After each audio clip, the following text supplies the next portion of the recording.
Funny how. Come hither. Yeah, he's crazy, see? Who are you? We interrupt this program to bring you a special report.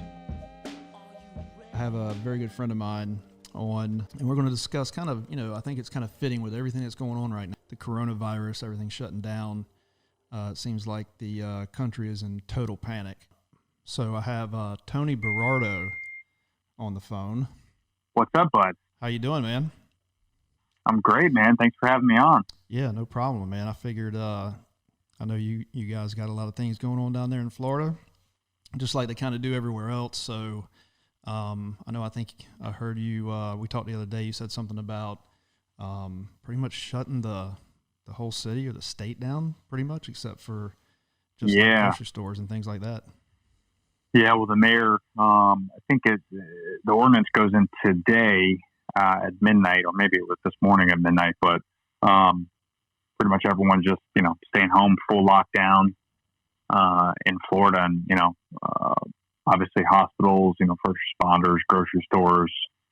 They tried to shut down some liquor stores, but they said, fuck that. We're not that stupid. So, but pretty much all the, essential stuff is staying open. But yeah, other than that, it's full lockdown, at least for the next 30 days. So that puts us, May 2nd.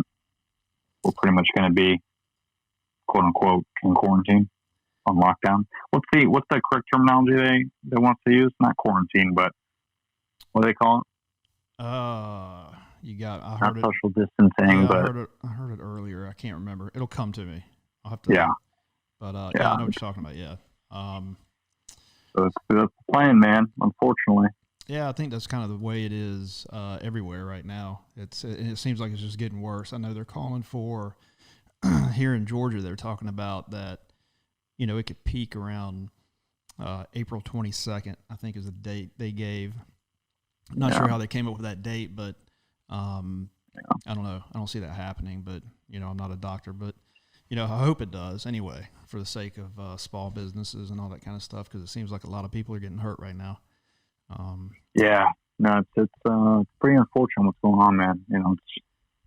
You can blame it on, I even had a couple friends, a few of the podcasts I did, and, a couple friends are blaming on the president and the government. And it's like, listen, at the end of the day, it's, this is a tough decision that we're in. And one person and the group of people that put this together decided to shut the country down whenever they did. That had to be a tough decision. I mean, think about the impact on the economy they knew it was going to take. They were going to try to bail people out, which they are doing now, which is good. And it's not a lot of money. And I hear people on social media bitching about, it's only $1,000. And if you're a single mother and $2,500 is not going to help. It's like, it's better than nothing, man. Like, it's not the government's job to make sure you have a savings account. I mean, if I lose my job tomorrow, I got enough money for me and my wife to live for at least 6 months until I figure it out. So, yeah, I mean, yeah, you're right. And I know it's tough for a lot of people, but sure, it is. But I mean, again, if the government tomorrow said that taxes are going to get raised 50% more than what they are now, what are you going to do? Right. You're going to pay it. You're going to figure out a way to pay it. Yeah, you have to, right? Yeah. So it's like anything they do for us is just a benefit, essentially. So it's kind of one of those weird situations where we're kind of stuck in, and you can't really hate on anybody for the position that we're in. This is a weird anomaly that has really never affected the world. Even SARS wasn't this bad, right? Yeah, I was looking at some numbers, and it's insane how bad this virus is taken over, and just the damage it's caused. I don't know. It's I've never seen anything like it in my lifetime. You've mentioned, I know you mentioned SARS, and there's some other ones embedded in there. But I don't know. I mean, it's just insane, and I hope it stops soon. But I hear things of it going, deep into June and July. It seems like to me it could make sense. If it does go that far, I can see where they would do it just to keep people from around July 4th, from being together. Because I mean, still, if you think about it, July 4th seems like it's a long ways away, but it's really not when it's right on the heels of how bad everything is right now. And there could I guess there could legitimately be people out there that still have it and not know it. So, but well, and what's unfortunate is, let's say, like, the last person gets cured next month, just hypothetically. So that's the end of May, right? So let's say by Memorial Day weekend, the very last person that has the case that's cured, you don't show symptoms for 2 weeks. So what we think could be someone that's cured and there's no one else that has it, 14 days later, it could show up again. And within that 14 days that someone didn't know that they had it, could infect 10,000 more people. Right. So it's like, this is one of those weird things where it's not like the flu. The flu usually, or SARS, even SARS, and you probably have the numbers, but even SARS infected and showed symptoms right away, like you knew. It was not the flu. But this is like in your system dormant. And as you're dormant for 14 days, you're contagious, which is madness. Like when you have the flu, you're contagious when you have the fever. Right. Yep. So here, you could be perfectly fine walking around normal. You're working out, you're, drinking booze, you're going out, shaking hands, kissing babies, you're doing all that, and you're infecting everybody, and you don't know. It's unbelievable. Yeah, and scary, man. It's sad that there's a lot of people out there that seems like they just don't care, Yeah. It's, I know you hear it all the time, and people are, you kind of hear it till you're sick about it, but it's true. And if everybody did their part and just stay home, quit doing the things you don't need to do, only the things you have to do. If you got to go to the store, people understand that.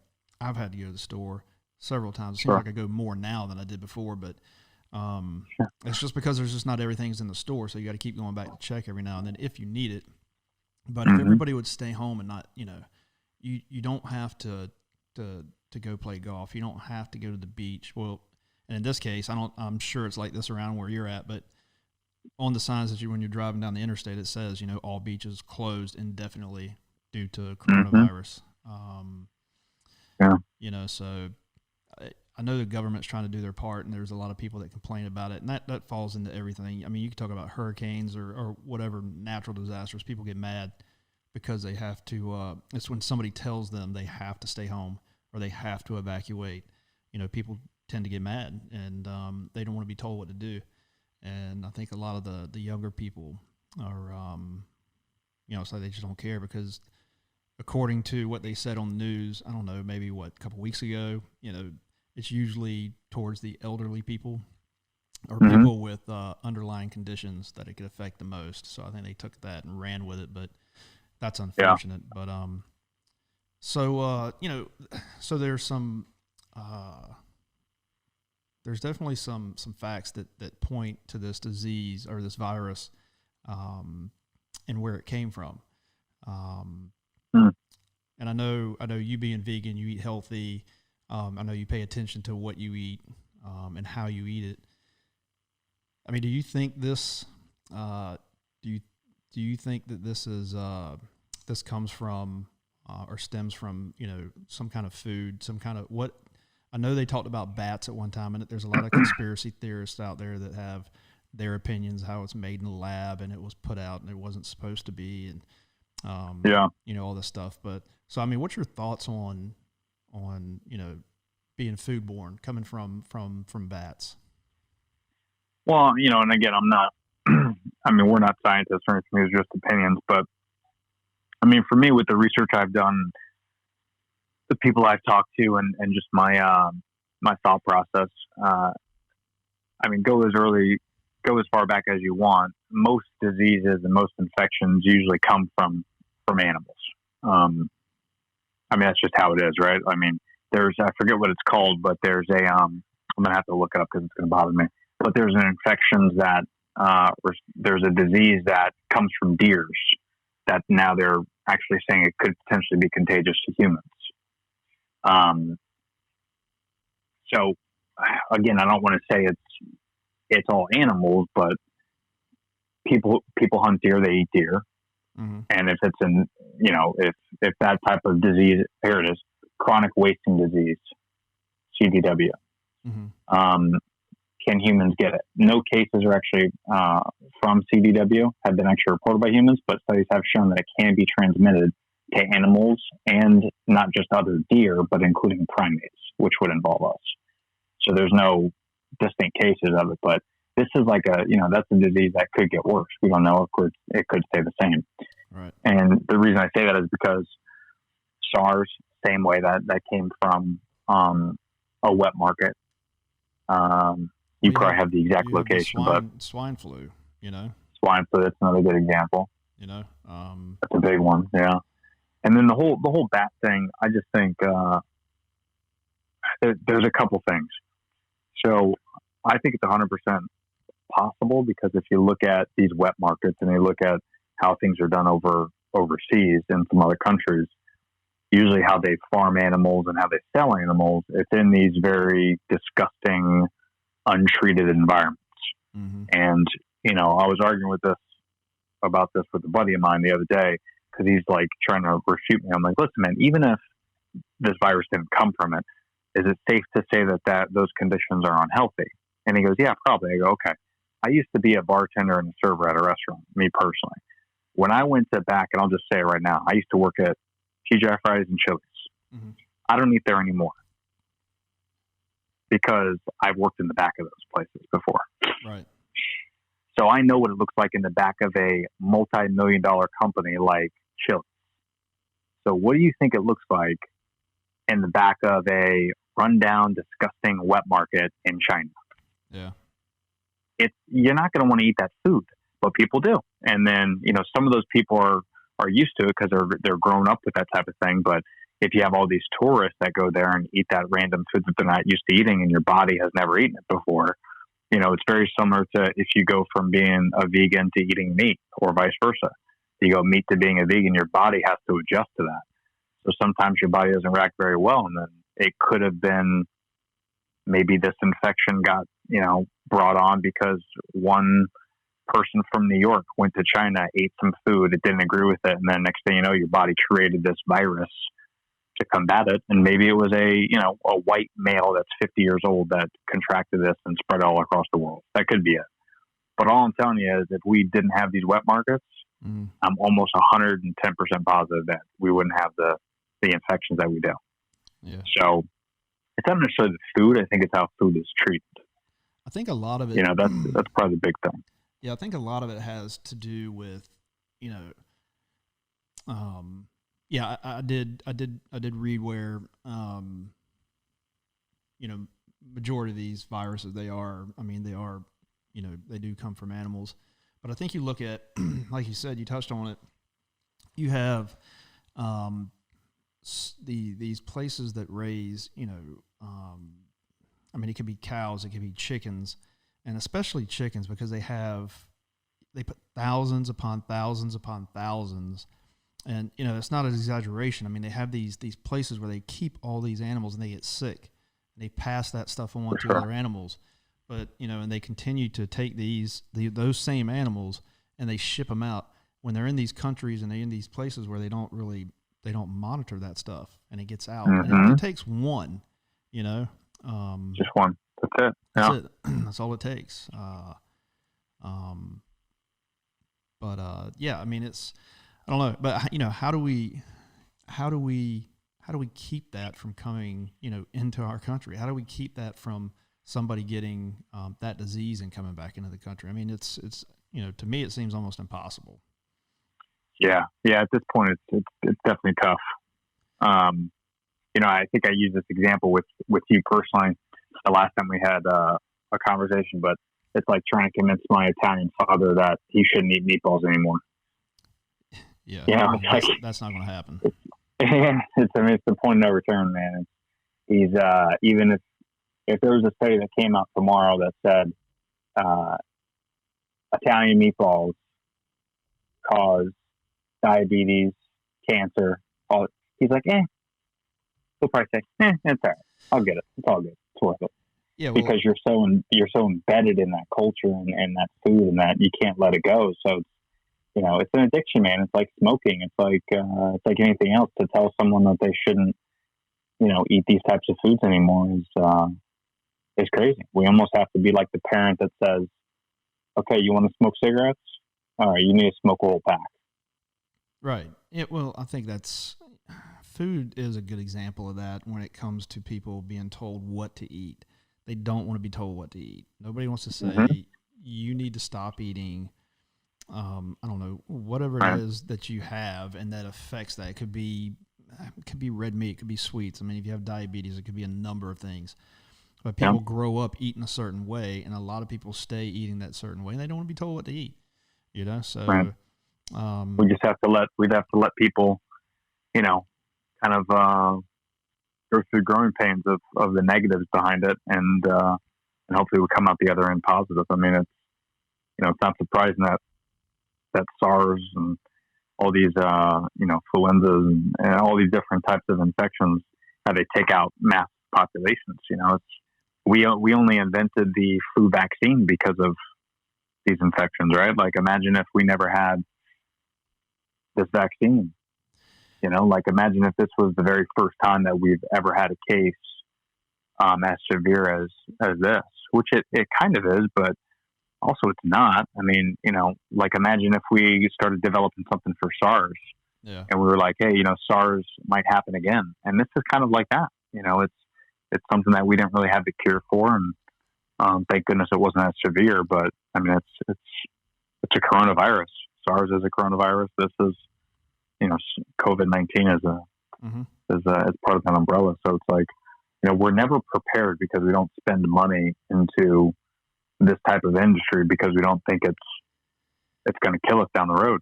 And I think it's the same way with the food industry too. You know, we just kind of accept it because we make millions of dollars off it, and people don't want to change because of it. You know.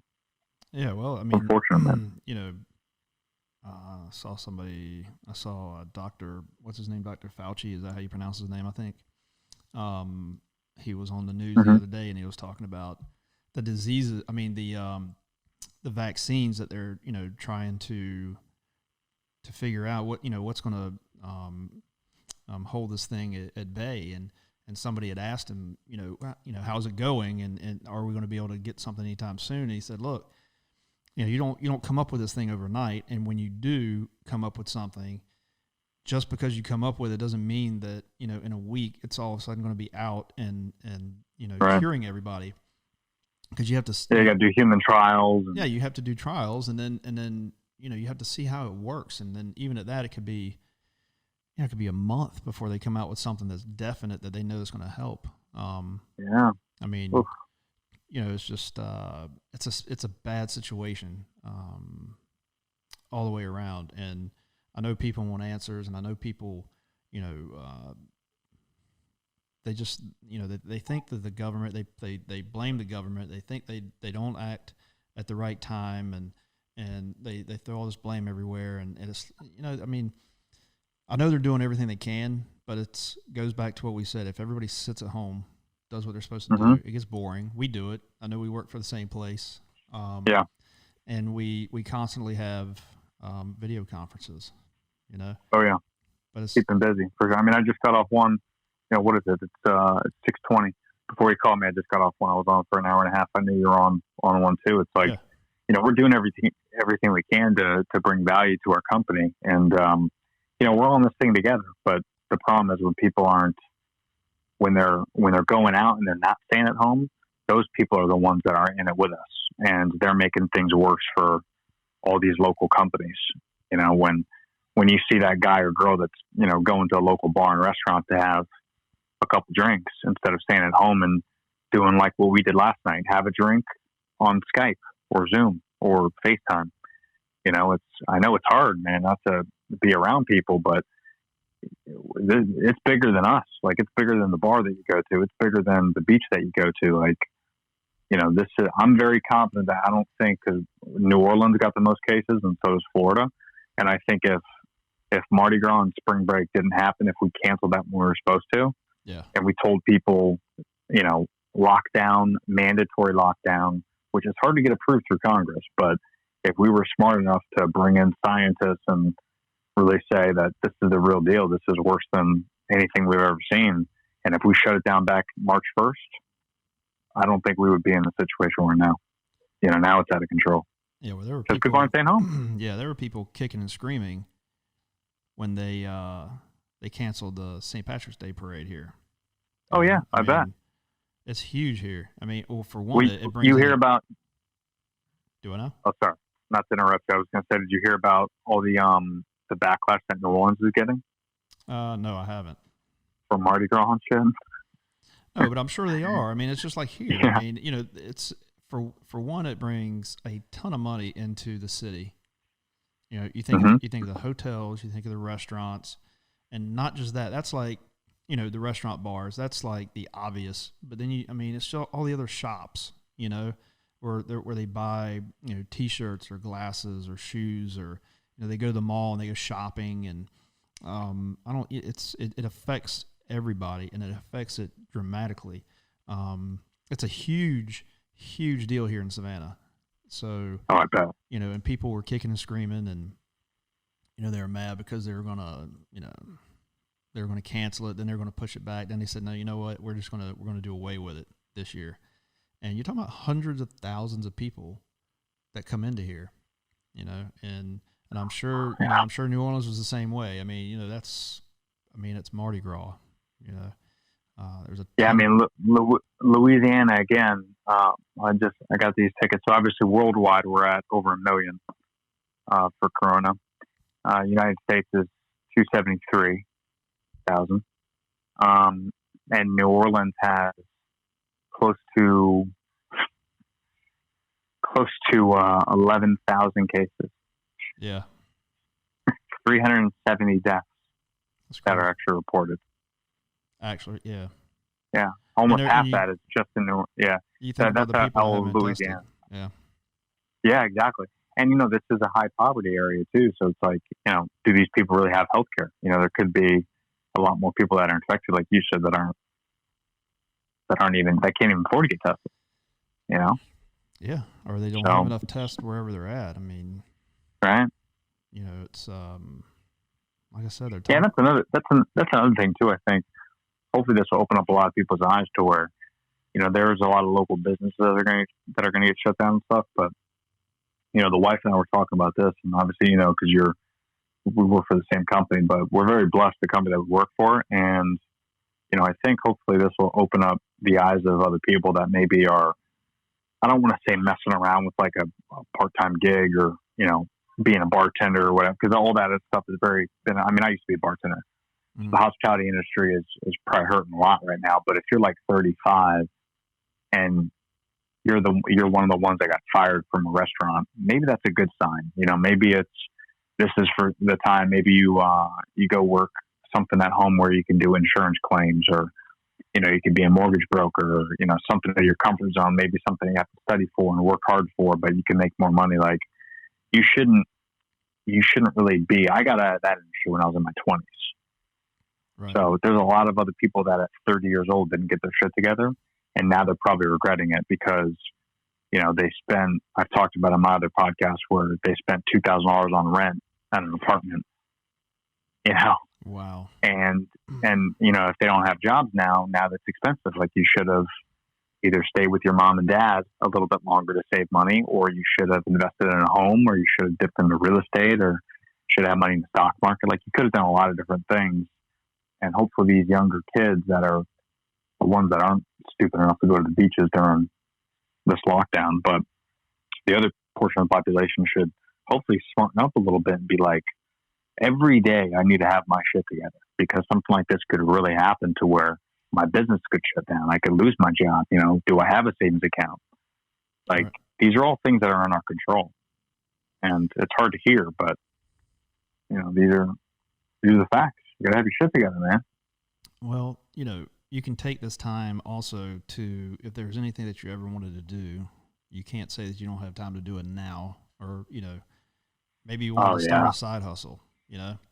And such a good point. It's a good time, good time to start it. I mean, if you're stuck at home, there's a lot of people that work from home. There's a lot of people that start businesses at home. I mean, where else are you going to start them? But I mean, this is a perfect time to do it. If you don't have anything to do, just go at it.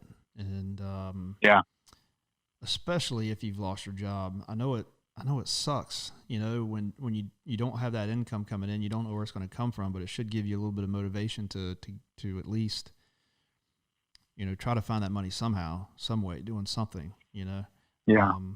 And like I said, That's such a good point. yeah, if you have that in you to go ahead and start that, whatever it may be. I mean, the bad thing is you have, you can't be around anybody. So whatever you do has to be. It has to be like, online. Yeah. Yeah. So like, Yeah. I do, I'll do real estate photography on the side, and have people calling me wanting me to do it. So, and we usually do that late in the afternoons, right before the sun goes down. But Sure. Most of them, now are empty houses. I'm not going to go into anybody's houses where there's family there or anything, but a lot of times we get empty houses, and they unlock it. I go over there, I go inside, take the pictures, and I come home. So it's a little side hustle. I've been doing it for a while, but it's just something like that you can make some income. Now it may not make ends meet completely, but at least it'll pay something. Yeah. Yeah. Absolutely. No, that's a good point. I mean, even if if you have something where you can't really afford the stuff that you have. I mean, maybe now's the time, since you got nothing else to do, maybe now's the time to clear out your rooms and empty it out and really see if, do I need all these clothes? Do I need all these shoes? Maybe you could sell some stuff, maybe make $20 here, $30 there. Maybe you could sell a couple TVs. You have 4 TVs in your house and you only have a 2-bedroom house. Mm-hmm. One in the living room, one in the bedroom. Get rid of 2 TVs, make a couple $100. Like, that's right. There's a lot of things that I've been doing. I don't even need the money, but I'm doing it just because whatever I don't sell, I'm going to donate, clear out my house. And, there might be people out there that need a TV or need clothes because they lost their job or their house during this tough time. So, me, if I can afford to donate stuff, we should be doing that too. So, you could do a lot of good during this time, to your point, and not just figure out yourself, but, also help out other people too. That's a big thing. I think people need to start thinking about more. This is a huge benefit for us to look out for each other and be good humans. Absolutely. With each other. Yeah. I mean, there's the thing about what you just said is you can always go back and buy whatever you sold if you need it. You can always go back and buy it when things get better. Yeah. Yeah. I mean, eventually the money will come back in, and even if it's a camera. For me, if it was a camera, I'd sell a camera if I could sell it for $500, and I know that I could go back and buy it at some point if I needed to. Exactly. Yeah. Exactly. So that's a great point. Yeah. Yeah. So, but yeah, I mean, I don't know. Like we said before, it's tough times. You just have to figure out how to work through it. And unfortunately, the employment rate has gone up, and it's could continue to go up. Yeah. And not only that, but I mean, during this time, even though it is extremely tough, but again, I always say, this is going to really open up a lot of people's eyes. Think about in a month. I mean, I've been under quarantine because I just got back from the Bahamas, like 2 weeks ago. So it's been a little over 14, 15 days for me, I think, that I've been on lockdown, haven't left the house except to go grocery shopping. But on lockdown, when you look around for a month and you're at home, you really start to think about what you actually need. You know what I mean? Absolutely. Like, Absolutely. I mean, you look around, it's been a month, and I mean, because I do the podcast on the side stuff, and I need my camera, and I know you do a lot of work too, and you're starting this podcast. That stuff I don't want to say need, really want is a better word. However, it's a side hustle, so you kind of need it, right? You got to act like it's a job. Yeah. So that stuff you need, but like, I use the TV example because I do have a lot of TVs, and I only have 2 bedrooms and a big family room. I don't need 4 or 5 TVs. That's how many TVs I have. So with that, let me ask you this. So everybody's on lockdown pretty much. So what do you and the wife do right now? What are you doing to try to pass the time? Because, I mean, you're on lockdown and not a whole lot to do in the house. Well, I got to catch up to you, man, on the kid brigade. So Hey, really, this is a good time. This is a good time to do that. You know, I mean, yeah, I'm gonna have myself a little quarantine baby. hey, Um, Now, but I mean, usually, honestly, we like we'll wake up. So normally with work, because I typically work from home, like you. So I mean, I wake up on my same schedule. 6 o'clock, 7 o'clock. I have my coffee. I run downstairs. I don't touch my phone or my laptop until I have one pot of or one pot, one cup of coffee. The reason I do that is because I heard a bunch of studies that the second you get up, typically a lot of people look at their phone, and that's horrible for your eyes and your brain right, because your body isn't ready to get focused on all those lights and that much information. So your body kind of needs to like cool down a little bit because it just woke up. It's got to get its bearings right. So I'll get my cup of coffee. I'll just kind of sit back and I'll breathe a little bit. Me and the wife have some, combo, like a 10, 15-minute conversation. Nothing crazy. Hey, what you got planned today? Yada, yada. So we just kind of stick on that schedule. And then maybe we'll do like an episode of like Parks and Rec or The Office or something to kind of get our spirits up, laugh a little bit, which those are about 20-minute episodes. And then she works from downstairs. I go upstairs to the office and I start working. So by 8 o'clock, we're 100%, and we do not talk to each other until lunch, no matter what, unless we need something. But we're very strict in, what happens if we were at work. We'll still text. We're in the same house and we text each other. yeah. Maybe we'll send each other like stupid memes or something like that, but we don't physically talk to each other because we want to give the illusion. Keep that work vibe going, And I know it's hard. So hard. Yeah. Yeah. Well, and you've been to my crib, so it's like we don't have any walls. Mm-hmm. So it's like it's 3 stories, but there's no rooms. Yeah. It's all open. So I can hear her conversating, on conference calls and stuff like that. And she obviously hears me, and we have our headsets in and shit. But usually at noon, we'll get up and we'll actually do a walk together, like a 15-minute walk. Right. Maybe a little bit longer, and then we'll come back. We'll have lunch, and then by 1 o'clock, we're back working again. And then 5 o'clock, we'll start cooking dinner together. Like lately, we've been doing these virtual happy hours that I'm really enjoying. Yeah, that one yesterday was pretty cool. I enjoyed that. That was fun, man. Yeah. Yeah, no, and I appreciate you hopping on, dude. That was, I'm really enjoying that. I don't know if you noticed, but I saw you liked it on Instagram, but I'm going to do a, hold on one sec. Hey, babe.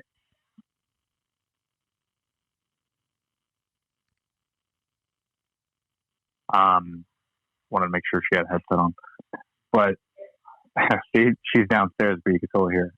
Yeah. But, yeah, so, after lunch and all that, and these happy hours, that kind of really lightens up the day a little bit. But I just started doing these episodes. I'm going to do like the mini series.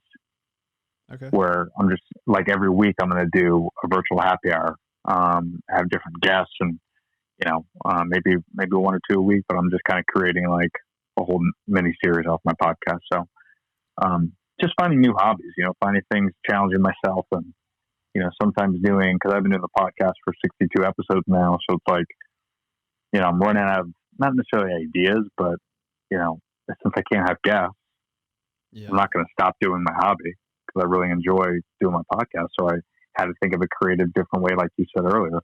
You got to think of something different to kind of, get creative a little bit. Like, what if the podcast was my job?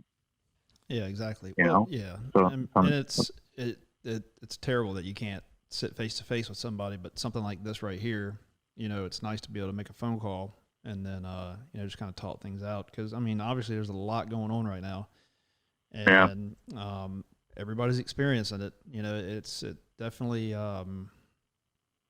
there's nobody immune, no pun intended, but there's nobody immune to this whole situation right now.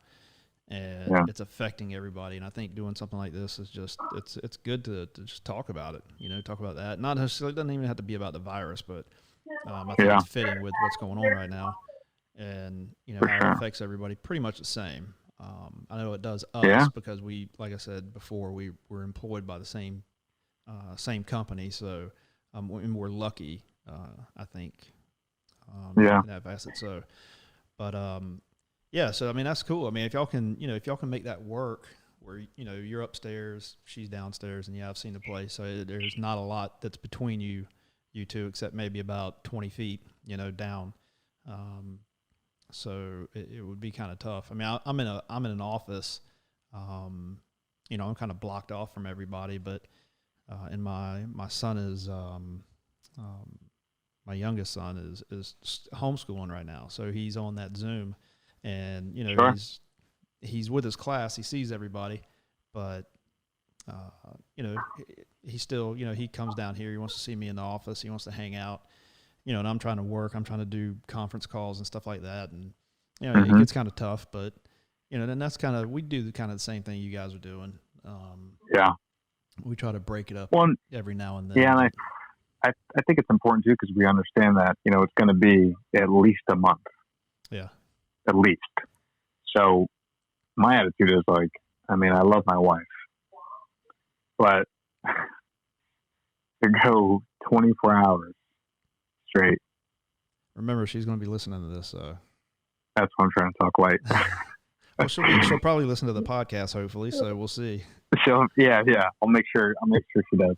Yeah. But you know, to kind of keep it 24 hours straight of doing the same thing every single day, talking to her every single day, that's going to get very boring, and it's going to get very annoying. And you know, I don't care as much as you love somebody, there's a certain point of what you can take of some people. So we're kind of purposely doing this, you know. And when we go for walks, we don't take the same route every day. It's always different every day. Like, we don't want to get on the same routine, because I feel like if you get stuck on the same routine, you're going to fucking drive yourself crazy. Yeah. And your spouse is going to drive themselves crazy. So, we're trying anyway. I mean, it's only been a couple of weeks, so Yeah, I don't know. We only have at least, you know, 4 more weeks at least. Right. At least. Yeah. You know, halfway, I'm expecting somewhere, you know, halfway between now and in the middle of the month, probably, you know, I would think by the second or third week, they're going to figure out if they're going to have to push this thing back or not.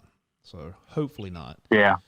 Hopefully not. But I think you're right. I think after July 4th, you know, that makes sense. Man, could you imagine having to sit at home till July 4th and not do anything? That's a long time. I don't even know how that's gonna look. Like, we'll have to walk out, because me, you know, we don't have a driveway. I'm in a condo, so Yeah. like, we'll have to go outside, and hopefully people shoot off fireworks, because if not, we won't be able to light them ourselves. So we don't really have a spot to do it. Like, No, I mean, I don't know. I keep thinking about the businesses, the small businesses and stuff like that. I mean, they just are not going to recoup from this. Yeah. There's just no way. no, If they keep they're pushing done. it, you know, back further and further and further, and Yeah. I don't know. But you know, also, I mean, I got to tell you, man, like, if I mean, the small businesses are going to hurt for sure, but haven't they gotten enough warning, like, in terms of not the virus, but like, I have a bunch of buddies that own bars in Orlando. 3 buddies own 4 bars, and they've been doing takeout, delivery, and they got their own app. Like, they've been doing this stuff since the day they opened, which was about 5 years ago. So, just that as an example, they're not going to hurt, because people are still going to order food and they're going to deliver it. There's takeout. So that's one positive, that they'll be okay. Yeah, their sales are going to get hurt, sure, but you're also going to be paying less employees, right? Because you're not going to be open. You're just having a couple employees instead of like 15 employees working. You're only going to have 1 or 2 working to do takeout. So they're kind of been preparing for this. But if you're a small business and you're not doing something online, or you don't have any type of income, I don't know, man. Like, again, what if you're a real estate broker and the real estate market goes to shit? Like, forget the virus, but, you know, what's your plan? Do you not have a backup plan? Do you think that everything's going to go smooth all the time? Like, it's just kind of one of those things where it's so shitty, but at the same time, like, again, I think this is a good wake-up call where we need to get kicked in the nuts. Yeah, get prepared. You know? I mean, I do know Yeah. do know quite a few real estate agents, but I have a friend of mine that he has his own company. He's a broker, and I spoke with him the other day, and he said, I'm hoping to have him on here sometime soon, but and maybe to talk that over. But he said it's surprisingly busy right now. He is, Yeah. He said he is staying busy. Now, I don't know if it's just him, but I was not Yeah. expecting him to say that. I figured he would say it's really slow just because people don't want to, be around other people right now. But I mean, I could tell you in particular, because we've been in the process. I think I told you this, of buying our third home, and we've been looking for months, but we've been looking now more than ever because we have nothing else to do. yeah. So and there are places that are empty. So Sure. if you have to meet a real estate agent, there's ways to do You're shit out of luck. You could go, yeah. I mean, they could unlock it. You go in, you check it out. You could also take virtual tours. A lot of people are doing. They've been doing this for a long time, but yeah. So you can. It's not like being there, but at least you could get if you have your eyes on a house and you want to check it out, and you can't get there for a week. At least you can look at the virtual tour, see what it looks like inside, make a decision if you even want to go by and see it. But at least you can go that route. But there are ways to stay in real estate and have it succeed. I mean, yeah. But I think that'd be a cool. Yeah, that'd be a cool podcast to listen to for sure. But yeah. I think I got to reach out to him and see if he'd be willing to to come on and talk a little bit. I think it's an interesting thing because people are still people are selling homes. A house right across from me right now is for sale, and it's been sitting there for a while. But I haven't seen anybody come by here in like the last few weeks. So I mean, what this lockdown is going to teach us all is we're going to have to work. Yeah. If you're a small mom and pop spot and you're hurting right now, like I'm thinking like mom and pops, like automotive companies, like repair companies, like the old TV repair companies, like. But it's not that I don't feel bad because I do feel bad, but also if you owned, like I saw one the other day that shut down 6 months ago, that's up the street from me, where it's an old TV repair spot. So it's like a store, a location where they repair TVs. Okay, dude, there's Geek Squad now. Right. People are buying TVs at Best Buy, and then they always want the newest thing. It's been like this for 10 years. So 5 years ago, you should have looked at your business and said, I need to innovate. There's a reason why Blockbuster went out of business. It's because the CEOs didn't want to innovate. So it's like, now's the time that people need to fucking really think about their business and innovate and get creative and, learn stuff online. Like there's so many companies that are doing like these, using Zoom meetings and Skype and doing conference calls and making multi-million-dollar deals from the internet.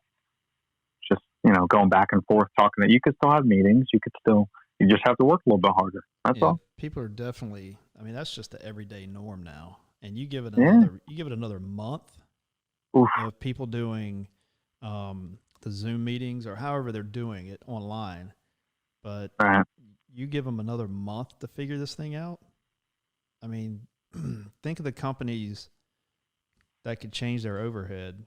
I want to say this secretively, but I mean, think about it. How much overhead they could save. I mean, now I'm not talking about big corporations. I'm talking about smaller businesses that have gone out and they have bought, or not bought, but they're renting office space somewhere, and they're and they have like, I don't know, just 5, 10, 15, 20 people, right? In an office, even 100, whatever. But now they're forced to do these meetings. Could be an IT company, could be a company, could be a production company, could be anything like that, where they're doing meetings now on Zoom and stuff like that. And you give it another month, and they're having to pay rent on that office. Yep. And they go, you know what? Maybe I don't need that office. Maybe I just had it just to have it because I thought that's what I was supposed to do. And now they go, I can save thousands of dollars every month.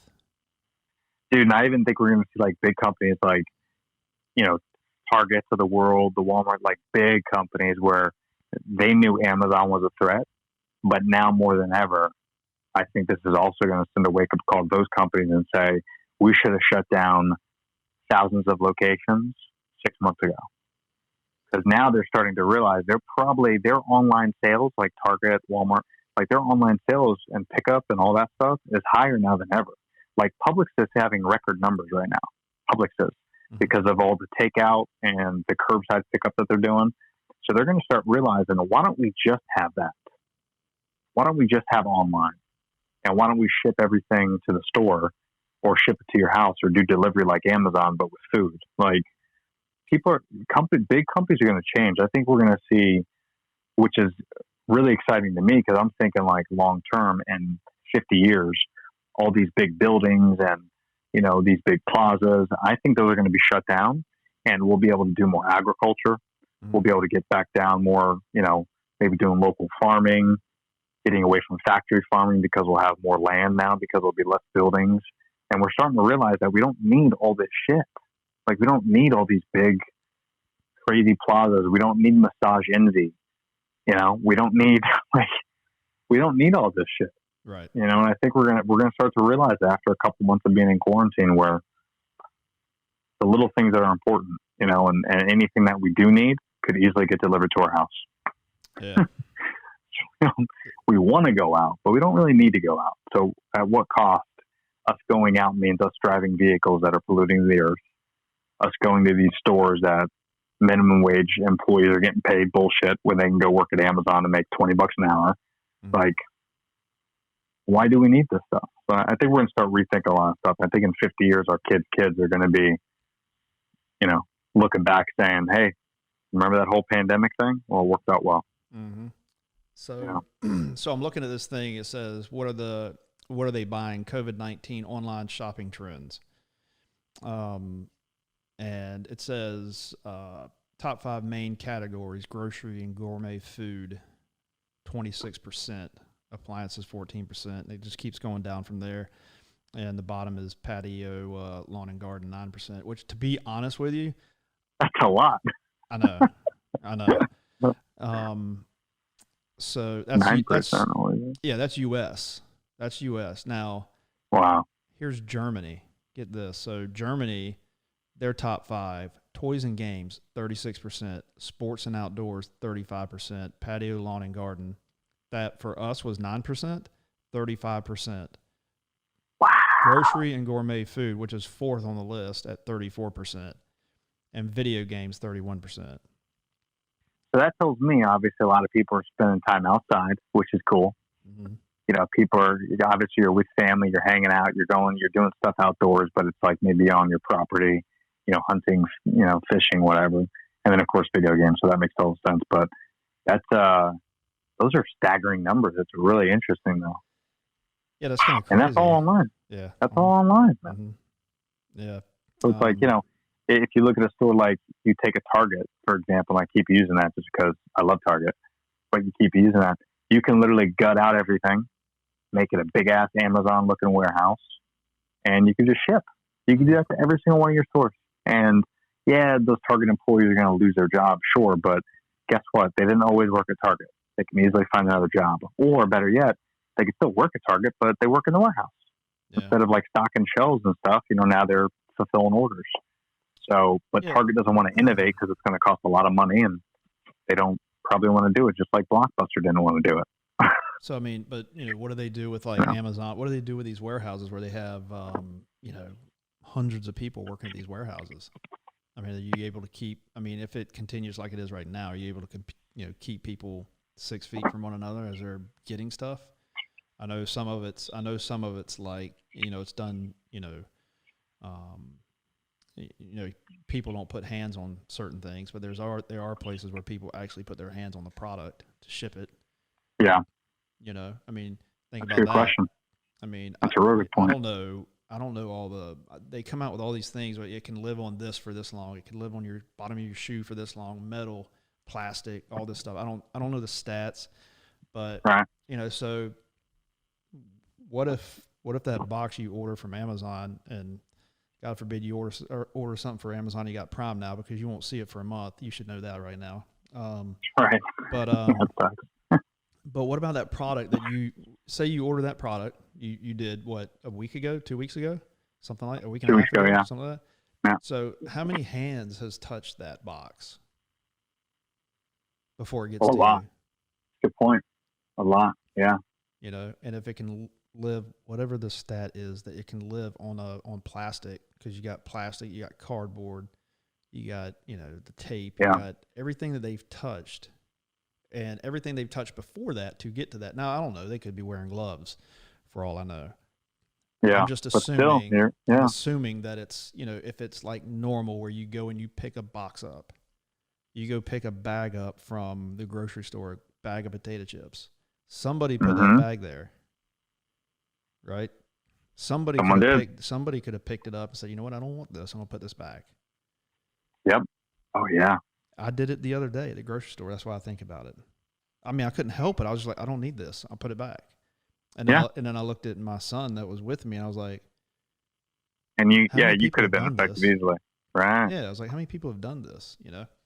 So Yeah, and I think we're gonna start really getting to a point where we're gonna rely less and less on human interaction, and that's probably a bad thing, but I think for stuff like this, maybe it's a good thing. Maybe I don't know, maybe we only interact at bars and restaurants, and maybe our things that we ingest, like our food and farming and all that stuff, maybe that's all done, mechanically or in a tube, in a science tube. I think that's going to be the future, man, is less human interaction, I think. well, people are complaining that you spend too much time on phones and computers and stuff like that now. So yeah, something like this, Yeah. it's definitely going to make you. Everybody once this settles down and people start to ease back into humanity, where it's like you can go out and actually see somebody and not have to worry about it. People are still going to worry about it. It's still going to be on the back, Yeah. in the back of people's minds, regardless of hmm how much you want to forget about it. Every time you shake somebody's hands, and the days of shaking hands could be over with. I mean, let's face it. Yeah. You know, That's such a good point. Yeah. when's the last time you shook somebody's hands or give them a high five? Shit. Probably before this, a week before this. Yeah. So, and before this happened, how many times would you high five or shake somebody's hand All the time. in a day? So I mean, there's small things that are going to change.